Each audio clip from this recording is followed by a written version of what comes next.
On today's episode of the Wild Party podcast, my guest is Eric Brass, founder and CEO of the Sustainable Agave Company.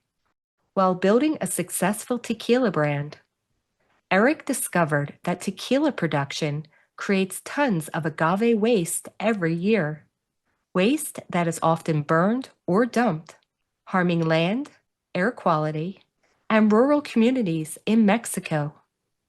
Instead of accepting that as business as usual, he chose to rethink the entire system. Today, his company upcycles discarded agave fibers into compostable straws, cutlery, and sustainable alternatives to single-use plastics. In this conversation, we explore turning waste into opportunity, aligning profit with purpose, and why sustainability-driven innovation is shaping the future of entrepreneurship. Let's get the party started. Welcome to the Wild Party podcast, where we celebrate the visionaries behind vegan, ethical, and sustainable business. In each episode, we'll dive deep into their journeys, uncovering the why behind their mission-driven business. I'm your host, Stephanie Lahart. Tune in with me for passionate discussions about overcoming challenges, innovative marketing strategies, and the power of using business as a force for good. So whether you're an entrepreneur seeking guidance or a conscious consumer wanting to support impactful brands, join us as we explore the stories behind the businesses that are changing the world for the better. Let's get the party started. And today's guest is Eric Brass, and he is turning tequila waste into a sustainability revolution. As founder and CEO of the Sustainable Agave Company, he's upcycling discarded agave fibers into biodegradable products that cut carbon emissions and support rural communities. I am so excited to talk to Eric today. In fact, I already let him know that there's so much I want to learn about this process that this is going to be a unique show because I'm probably not going to talk as much as I usually do because I'm fascinated by all of this. And Eric, I'll just start out by telling you, I am also a home gardener and I have a gorgeous agave plant in my garden that is gigantic. And we need to talk a little bit about that because I think he might be taking over my life. But with that said, Eric, let's get into it. How are you? I'm very well. How about yourself?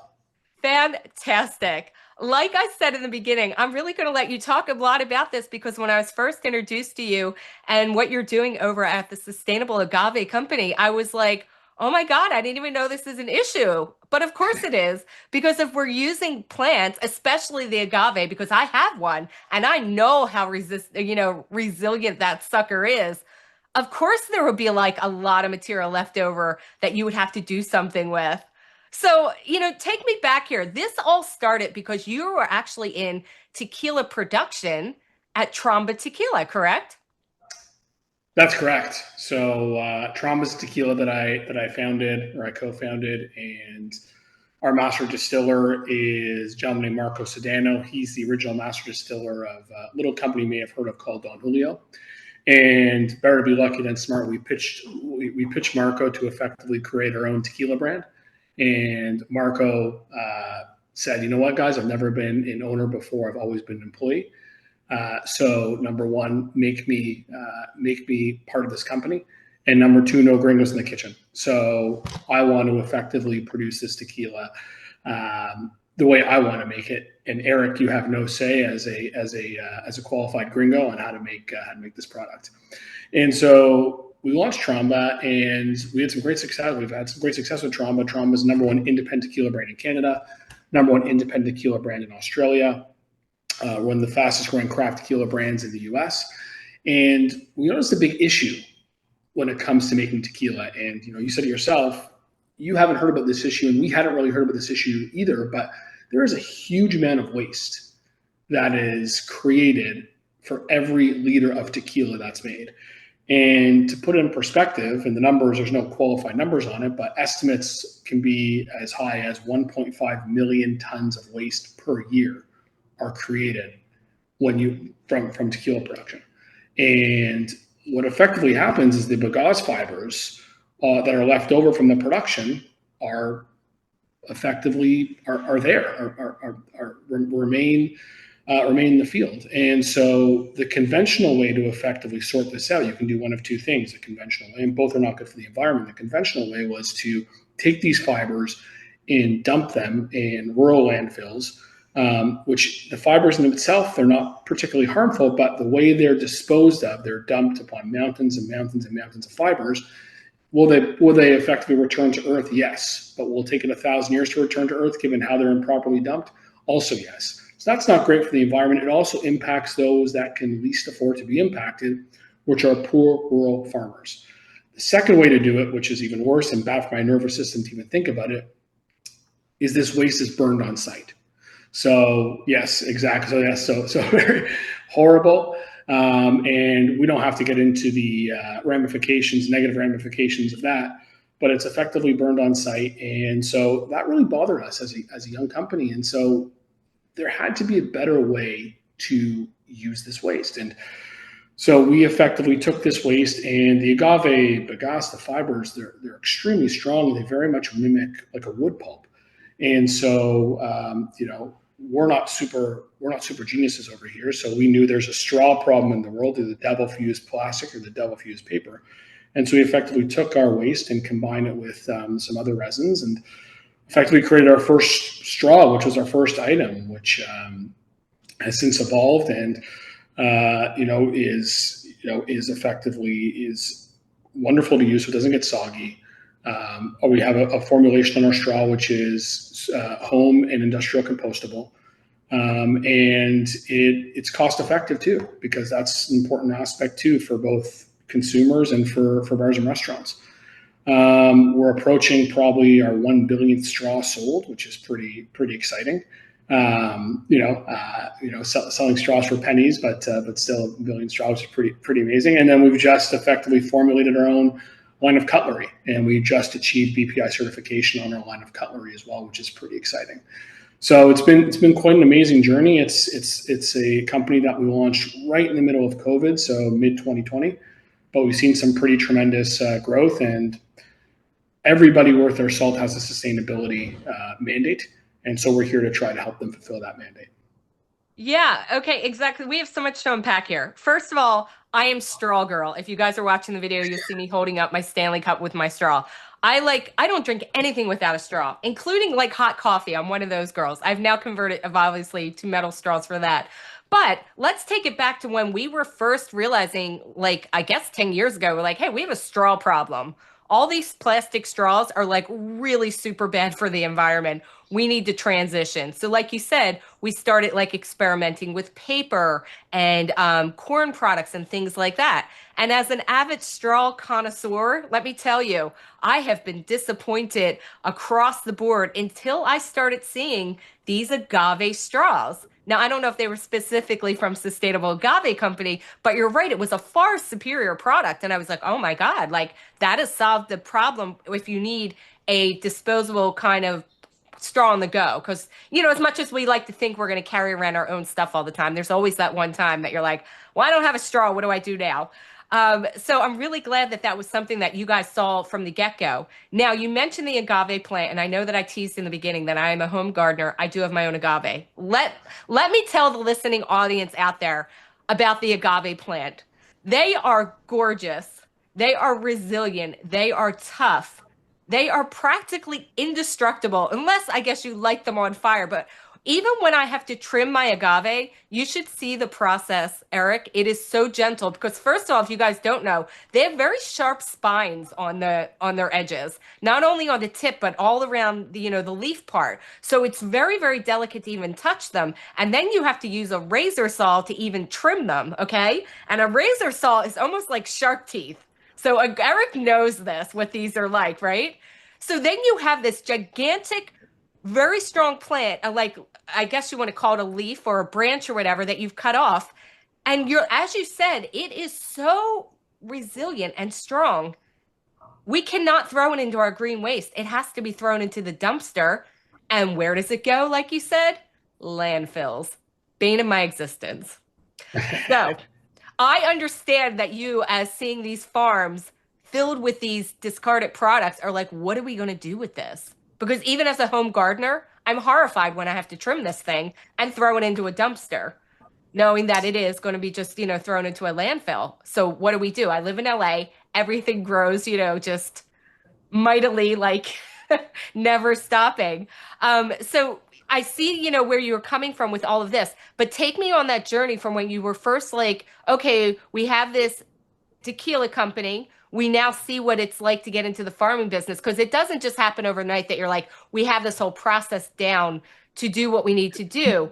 How did you start figuring out the pieces of what the next step was? Because I know, and you know, that when you ask somebody how to solve a problem, especially if it's going to cause work for them, what is their answer? Their answer is no, it can't be done.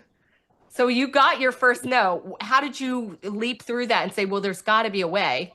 What was the next step after seeing the waste that was created? Yeah, and just to kind of piggyback on your agave spiel because you're spot on, and then I'll answer your question. The agave is a super resilient plant, so it takes up to 8 years, sometimes more, to mature, and it can a few years ago we had in Mexico we had a major winter storm. We had all kinds of snow in the highlands of Jalisco where agave grows, and the agave not only survived but thrived during that.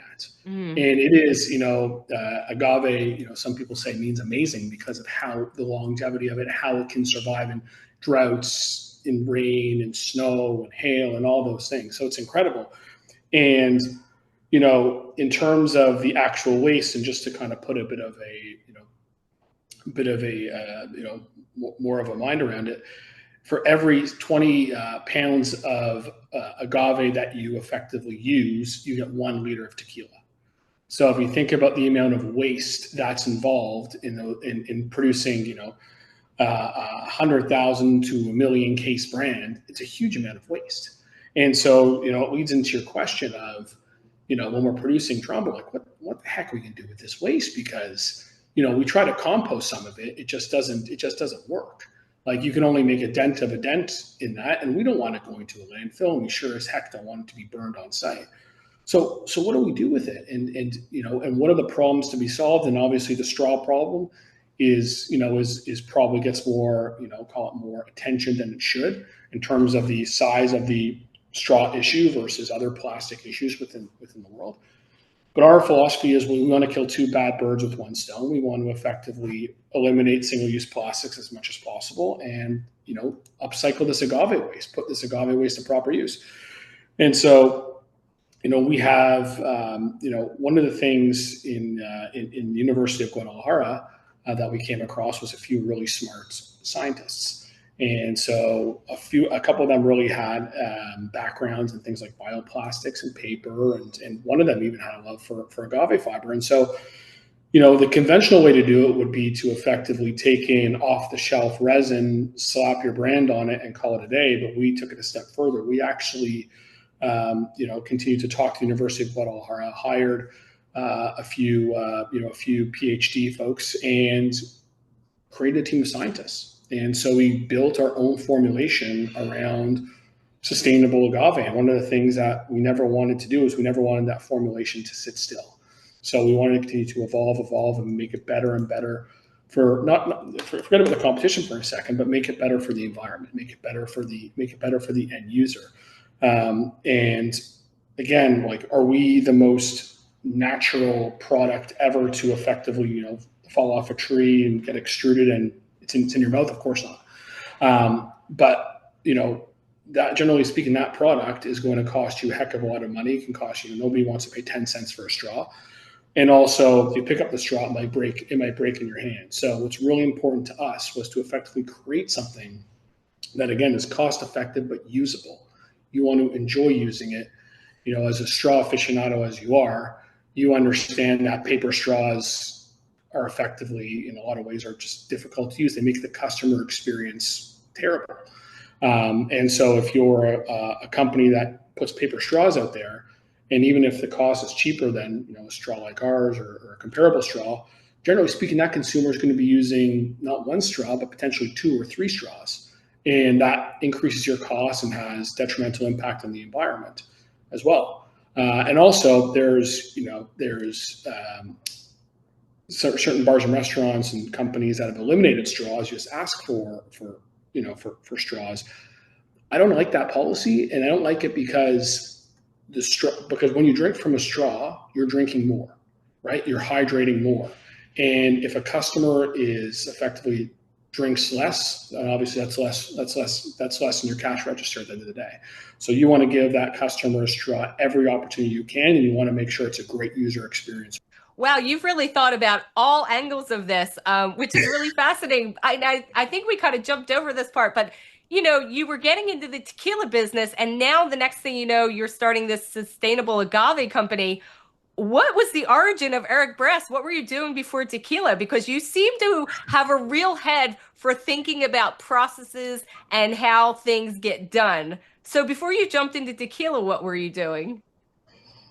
I was in the wonderful world of finance, and I had the pleasure. And people always say, "Oh, you must have hated your job," and I actually really didn't. I had a wonderful boss. She was one of the few female portfolio managers in the organization, and really, in the industry, it's probably one out of every 20, I would say, portfolio managers were female. But she was superb. I would say the ultimate BS detector.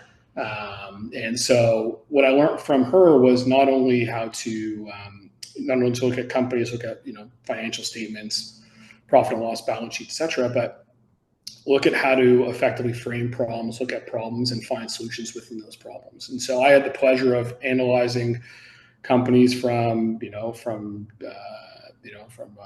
utilities sectors to beverage to CPG, and so it was a heck of a lot of fun. So yeah, I mean, when I quit my job to start a tequila brand, my boss, my friends looked at me like I had three heads. What are you doing?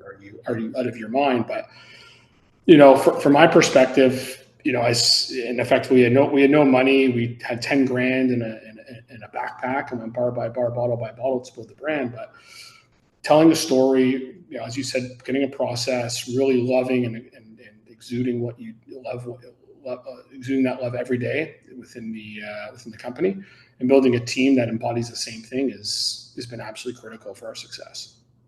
So wait, where was this 10 grand in a backpack? You were carrying it around, or that was basically what you used to start the company? Like somehow you got Yeah, 10 grand together? Because that sounds like the backstory of every tequila brand to me. we effectively, we had, I would say, we wanted to start the brand. Again, we didn't know anything about the industry. We didn't have any major money. We didn't have major connections, but we knew we had to have great Mexican pedigree. Hence our master distiller, and we pitched it to friends and family. And I like to call it pity money, in the sense of, here's 5 grand, 10 grand. See you back in finance in 12 months. And so when we did our first production run, we had about 10 grand left over in terms of, and really, what are you going to do with 10 grand when it comes to effectively tequila brand? I mean, the only thing you can do is effectively go and tell your story and get liquid on lips and sample the people that will become your best ambassadors, which is the bartenders. And so that's effectively what we do. We love the on premise, we love the food service industry, because I strongly believe that's where trends are made, that's where trends are set. Retail generally follows afterwards, but when I know you're not a drinker, but even if you're going to a bar and ordering a mocktail, or that bartender is the industry expert. He or she lives and breathes service, mixology every day. And so to get those folks on board, them hearing the story, them tasting the product, was the key to our success. And so while many of our larger competitors would beeline to the bar owner or the bar manager who makes the purchasing decision, we beeline to the bartender, because that's the on-ground ambassador that can effectively tell the story to the end consumer. And you build your brand in the on-premise, and you build your volume in the off-premise, and that type of thought process and knowledge of the food service industry has translated into our success with sustainable agave as well. I'm going to agree with you on all those fronts. And first, let me say, I am not a drinker now, but I used to be a big drinker, which is why I'm not a drinker now. Now, I spent much, I'm not going to say much of my life. I spent plenty of my 20s in bars. So I understand exactly what you're saying. The barkeeps were definitely the gatekeepers of what was going on as far as, what they were providing as far as liquor behind the bar. And the ones that they would suggest, because people always walk up to the bar and what do they say? Well, what do you like? Right? And then, oh, well, try this one, right? So I totally get that. And back in the day, I'll just let you know, I actually ran a nonprofit foundation called Bust It Foundation. And whenever we would do a charity event, I always wanted to have free liquor at these events, right? So what I figured out, and I'm going to tell you this because this is such a great idea. Um, all of the various art galleries, especially around LA, they always had liquor like that they were, giving out during the art gallery opening, whether it was wine or beer or liquor or whatever. And I quickly realized that these were always up and coming brands. So what I would do is I would go to all these various openings and I would find out whoever the representative was of that brand or get in touch with the marketing person because they were always wanted to give out free liquor, like you said, to get the word out. So that was how I always got free liquor for all of our events because I'm like, oh, I'll find these marketing people, and then they'll be like, great, you'll hand it out at your charity event, and it worked every time. Because let me tell you, in charity, nothing works better than booze to get people to hand over money. So. Amen. So Amen on I just want to let you know, I'm not like a total teetotaler. I've just that. done my time and I know how the process works. So just wanted to say that. Okay, let's get on with the process now of how this agave product turns into something else. Because you guys have actually developed certain processes yourself. Because I was reading on your website and it was really fascinating to me. Just the differences, your innovation, because like you said, you have actual scientists now. So tell me about these different processes that happen because you had a couple of different ones. One was called thermoforming, right? Or is that the process of actually making the product? So yeah, so effectively, different products require different processes, right? And so a straw process is different than a cutlery process. Different molds, different machineries involved, and different combinations of resins are involved as well. And depending on what you effectively, your customer experience, the experience of the customer, that also will dictate what types of resin you use. So, for example, you drink coffee out of your you drink coffee out of a straw, which is totally fine, and I think getting more and more normal as the days go on, and I applaud you for it. But that type of, like, for our conventional straw, for example, with our compostable and our straw will not withstand the heat probably that you're having with coffee. But if you effectively use, let's say, a PHA straw, which is a canola oil based straw, that has stronger heat resistance. And so we do have a version that is a bit more heat resistant than our average bear, because we effectively have coffee stirrers as well that we're developing, that have a coffee stir that's not heat resistant. It's not much of a coffee stir. And so it depends on the product that you're effectively using. So again, extrusion in terms of straws obviously, that's the process you use. Thermoforming, that's on our innovation products, and that's what we're effectively looking more and more at is how do we effectively use much waste for an upcycled process to create new products. And so, straws are small, are a very, very small piece of the overall plastics pie. So cutlery is bigger, but then there's all kinds of other things that we can effectively using our items for. So, looking at things like plates and bowls and those types of aspects, that would involve a completely different process. That would involve a thermoforming process if we were ever going to go down that road versus a straw or a cutlery process. We never want to be a one-trick pony. We never want to be a straw company or even a strong cutlery company. We want to build a portfolio. And so we've also had many companies that have come to us and say, hey, can you develop a specific item for us, whether it be a dessert cup or a golf tee or all those types of things. And sometimes it works, sometimes it doesn't work, because sustainable products will always be more expensive than conventional plastic. So we have an innovation team that creates new formulations and updates our formulations. Then we have an innovation team that can effectively help with new product development as well. Yeah, it's well, I mean, I hope we will get to the point at some point where, the smart choice is not the most expensive choice. I'm hoping that eventually it won't just be like, the luxury tax. What do we call that? The girl tax, the vegan tax, the sustainable tax, Anytime Right. you try and do something a little bit nicer for the world, it seems like, oh, well, you'll pay more to not be a horrible person, and the way I look at it. But, I really like the way that you broke down the process on your website. You basically said the agave is grown and harvested, and then the plant is used to make tequila and agave nectar. And then the leftover waste, which what's it called? A bagazo? That's a cute name. Yes, Um, yeah. yeah, you take your bagazo. So the bagazo then becomes what? That becomes the resin? Yeah, so it effectively it's a very wet fiber, and depending on what you do with it, that will effectively become a very strong component of what the resin actually is. So it depends on what you're making and how you're making it. It depends on how much agave you're effectively using and how you're forming that agave. So the agave can be formulated into a biocomposite, for example, to be a big part of whatever you're effectively making.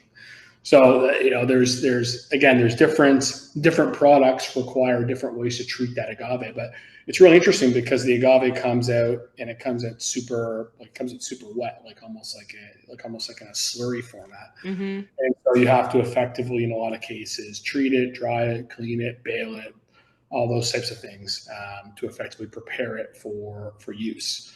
So there's technology not only on the formulation side, but there's also technology and work on the how you treat the agave that comes off comes out of the field, so to speak. And there's just so much of it. I mean, there's so many distilleries in Mexico. There's so many tequila brands, and that's just tequila. Then, as you mentioned, you have agave nectar, you have mezcal brands, you have other agave spirit brands. So one of the questions we get is, are you ever going to run out of agave fiber supply? And fortunately for me, unfortunately for the world, the answer is no, because there's just so much created every year. And so we're just trying to effectively upcycle as much of that as possible. Yeah, that was actually going to be one of my questions because obviously this started because of your, tequila production with Tromba. But now that you launch a company that then depends on this resource to, move forward, I was wondering, well, like, are you just depending on the Tromba farms for all of this agave resin, or, where's it coming from? So is it now a matter of like other farms now contact you and then you process their waste for them? Is that how it works? Yeah, we have a select number of farms and distilleries that we partner with, and my goal is to expand that. As we need more waste because it's very much a win-win in the sense that we obviously get access to this waste, upcycle it. The environment wins, obviously, the communities win, but also the distilleries win because they're doing something right for the environment. And from a sustainability standpoint, more and more brands in Mexico are developing sustainability initiatives where it was a bit more down the list, so to speak. Even 5 years ago, and this is a great way for them to effectively get on board and fulfill their sustainable mandates and give back to the environment. Especially with agave. Agave is just, it's really interesting as well because it's a crop that's been there's another organization that we've effectively been a part of called the Endangered Agave Program. And what agave has done as it's come in is it's effectively taken out a lot of wild species of different agaves. So the blue Weber agave is used for tequila, and that's, for lack of better terminology, a cash crop. And what it's done is it's taken out, wild species of agave that have been there for thousands of years because the farmer says, well, I can have this wild species of agave here, which earns me nothing, or I can effectively take it out and replace it with blue Weber agave, which earns me some pesos. And so that's another thing too, which has concerned us, is trying to effectively make sure that those plants also survive. Those wild agave plants do. Yeah, there are so many different varieties. Obviously, the one that's in my garden is not the tequila brand one. It's the Americana one, which is the big one that has kind of like the yellowish tinge at the edges. It's beautiful. It's gigantic, and I've actually seen how big they can grow on properties around here where they have not been tended to. So I imagine that's also, quite an issue, in Mexico where these plants are so big. that, they get removed. And then, like you said, it starts messing with the natural wildlife and locale of the area. So the other thing I know about you guys is that you actually are donating 1% of your total sales to the program dedicated to the preservation and regeneration of this indigenous agave species and protection of the diverse habitat in Mexico. So talk to me a little bit about that, like how that program has been set up and what it's really been able to do for the areas. And I think maybe I guess just what's the reaction been to the farmers down there and the people? Yeah, I mean, it's certainly been it's been very interesting, I would say, just because we probably maybe bit off a bit more than we could chew on that one, because there's all kinds of other elements that play a factor into it. So, my simplistic mind says effectively things like agave seeds and protecting these plants. That's one aspect of it. But then there's also the reforestation around some of these areas to effectively make sure those agaves are in their proper habitat. So we currently have about 10,000 trees right now in our portfolio of that we've also we're using with Tromba to effectively reforest some land and some property to make sure those agaves that when they're replanted are growing properly. But it's yeah, I mean it's a very interesting project in the sense that these plants that have these agave species that have been around for thousands of years are effectively on the brink of extinction. And so while tequila continues to be, or blue Weber agave continues to be a cash crop, we want to make sure that some of these plants survive, but it's kind of taken on a bit of a life of its own, so to speak, with the endangered agave program. Okay, so I mean, hold on. In three, two, one. So, this has been such a long journey for you figuring this all out from I'm going to be, into the tequila business to now I'm building this sustainable agave company to now it's really about like educating the public. Don't you think like why this is important and what this means? So, how are you doing that as a brand? Like, how is the Sustainable Agave Company really starting to not only educate potential partners, but also the public about how this is an offering that is going to be actually far superior for the world in general? Yeah, I'm a big believer in the world of food service and a big believer of bars and restaurants, and I think it's a tide that effectively is rising. And I've never encountered a customer, whether it be a national QSR chain to a cruise line to a group of pubs, that have said, Eric, thank you very much. I have all my sustainability initiatives done. We don't need your help. It's all good. And that doesn't mean we always get the business, not by any stretch of the imagination, but it means the appetite for smart sustainability is out there everywhere. And we want to be in the front lines in the food service community and the bars and restaurants to effectively help them find solutions that are cost effective, meet their sustainability mandates, provide the guests with a wonderful experience, and effectively have ease of delivery and ease of you can get the product easily. And that's where we put a lot of our effort. It's servicing that community and letting them effectively talk our gospel and get it in the hands of consumers. Because I strongly believe that's where trends are set, and that's the front line of any new development is in the bar and restaurants and the food service community. But then again, you also have in other elements, which is kind of spurred up more and more, has been CPG companies that are also reaching out and saying, how do I make my packaging more sustainable? And you made a great point. I wish too that they'd be a bit more elastic when it comes to price point. That's kind of been a challenge where they say, I want all the bells and whistles of sustainability, but I'm selling so many of these units that even a fraction of a cent difference is going to effectively impact my bottom line. We're sensitive to that. We see that elasticity expanding. We see them being more open to it, whether that's by government regulation, by marketing, or by conscience, whatever it is. And that's another really interesting area too, is partnering with these wonderful companies, interesting companies. We had somebody that reached out to us about a month ago, but they're doing a new healthy meal kit and they want sustainable cutlery.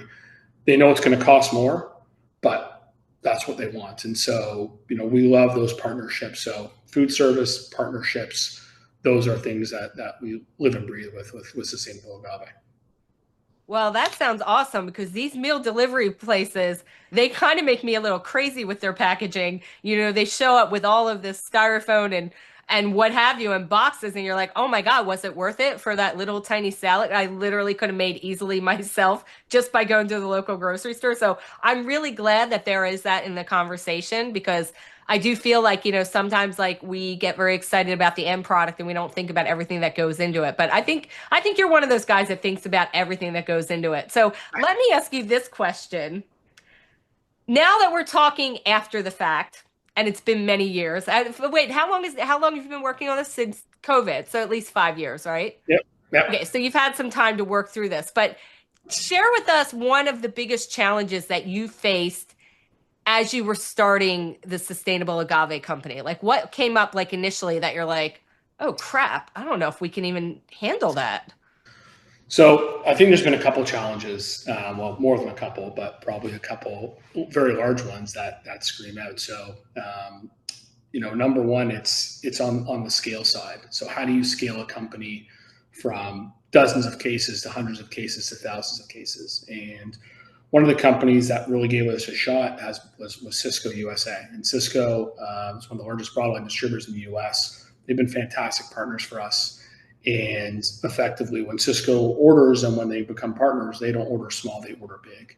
And so, how do we effectively scale ourselves from a smaller organization to something that can effectively fulfill the demand, the needs of a partner like Cisco? And so, scaling quickly is wonderful on one way, but also has a lot of inherent risks because a lot of things can go wrong as you're effectively scaling up orders.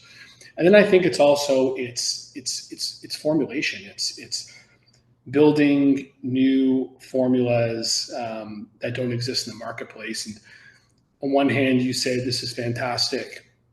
We're building never produced formulations and different combinations of different organic materials.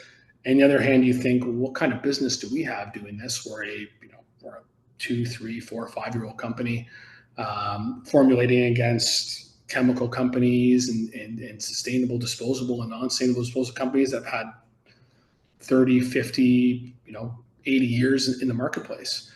And so kind of overcoming that thought process is sometimes challenging, and figuring out the fact that you're small and you're agile and you're thinking differently and you're seeing it differently is, while be a lot smaller, in a lot of ways you can say this is a competitive disadvantage, because how the heck are me and our 3 scientists going to compete with laboratories with tens of millions of dollars and hundreds of scientists? But in a lot of ways, it's a competitive advantage because you're thinking faster, you have less red tape, and you're seeing things on the front line. That information comes down very quickly towards what we need to do and how fast we need to do it.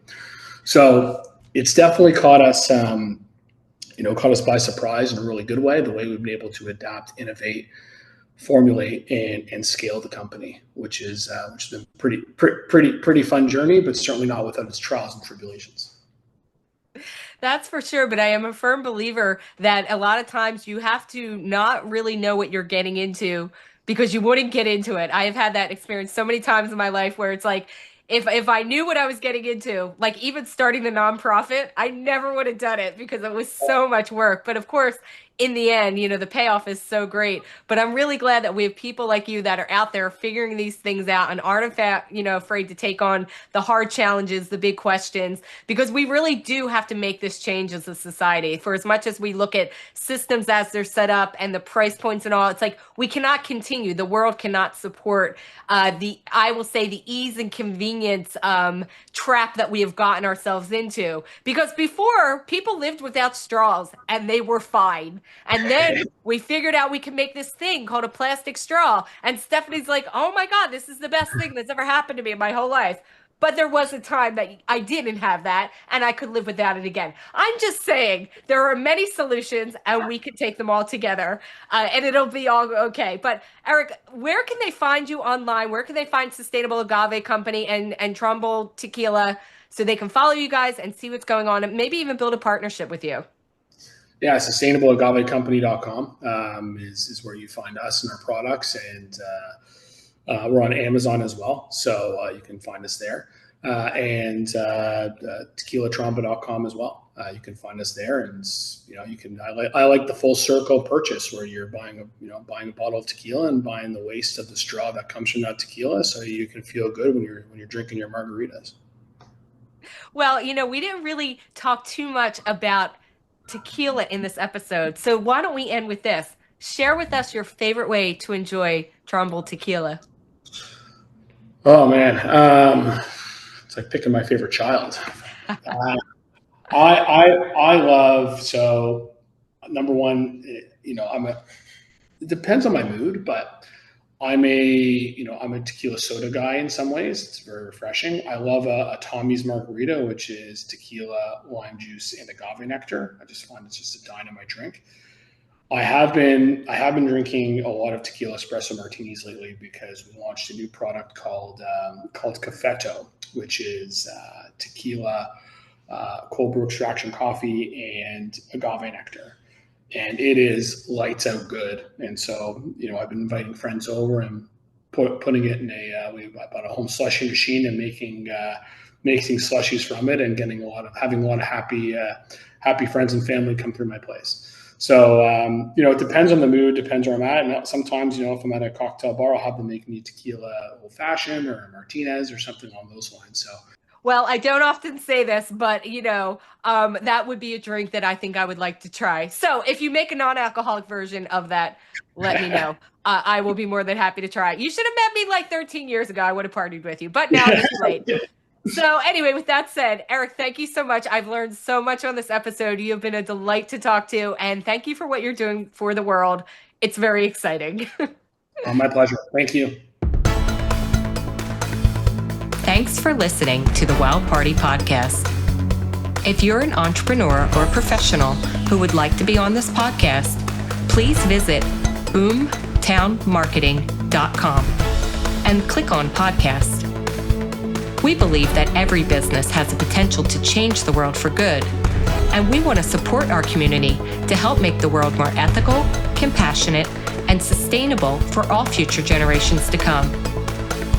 And if you're looking to build your business, no matter what level you're at now, request your free marketing consultation at boomtownmarketing.com and click Get Started.